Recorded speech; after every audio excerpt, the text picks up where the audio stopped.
எல்லாருக்கும் வணக்கம். இன்னைக்கு முருங்கைக்கீரை சோப்பு எப்படி செய்கிறதுன்னு பார்க்கலாம். முருங்கைக்கீரை நீங்கள் எடுக்கும்போது இந்த மாதிரி பெரிய சைஸ் குச்சிகள் எல்லாம் நீங்கள் தூர போட்டுருங்க.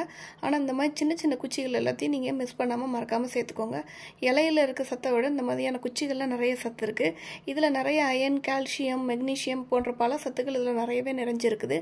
ரெகுலராக நீங்கள் எடுத்துகிட்டு வரீங்க அப்படின்னா உங்களுக்கு கண்டிப்பாக ஹீமோக்ளோபினோட லெவல் நார்மலாகவே இருக்கும். ரெகுலராக எடுக்கிறதுனால நேச்சுரல் இம்யூனிட்டி பவர் நமக்கு கிடைக்கிது.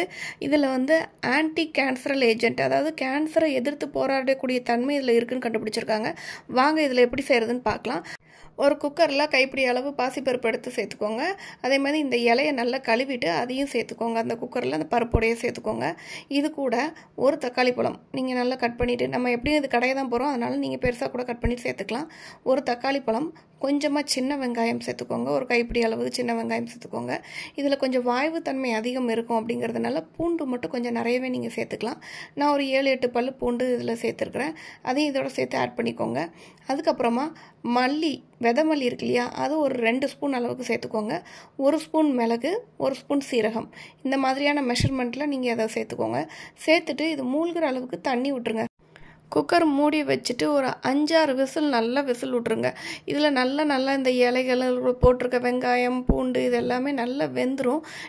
இதில் போட்டிருக்க மிளகு மட்டும் நீங்கள் கொஞ்சம் காரம் வேணும்னு நினச்சிங்க அப்படின்னா இதை லைட்டாக இடிச்சிட்டு 2 உடைச்சிட்டு நீங்கள் சேர்த்துக்கலாம். முழுசாக சேர்க்குறதா இருந்தால் அதோட எசன்ஸ் மட்டும் தான் இறங்கும், காரம் அதிகமாக இருக்காது. இப்போ குக்கர் போட்டு நல்லா விசில் விட்டுருங்க. விசில் விட்டு வெந்ததுக்கப்புறம் எப்படி இருக்குதுன்னு பார்க்கலாம். குக்கர் விசில் வெந்ததுக்கப்புறமா நீங்கள் இதை நல்லா ஆற வச்சுட்டு அதுக்கப்புறமா பிளெண்டர் போடுங்க.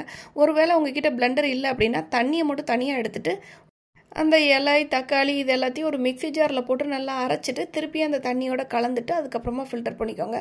பிளெண்டர் போடுறீங்க அப்படின்னா டேரெக்டாகவே நீங்கள் பிளெண்டர் போட்டுட்டு இந்த மாதிரி ஃபில்டர் பண்ணி எடுத்துருங்க.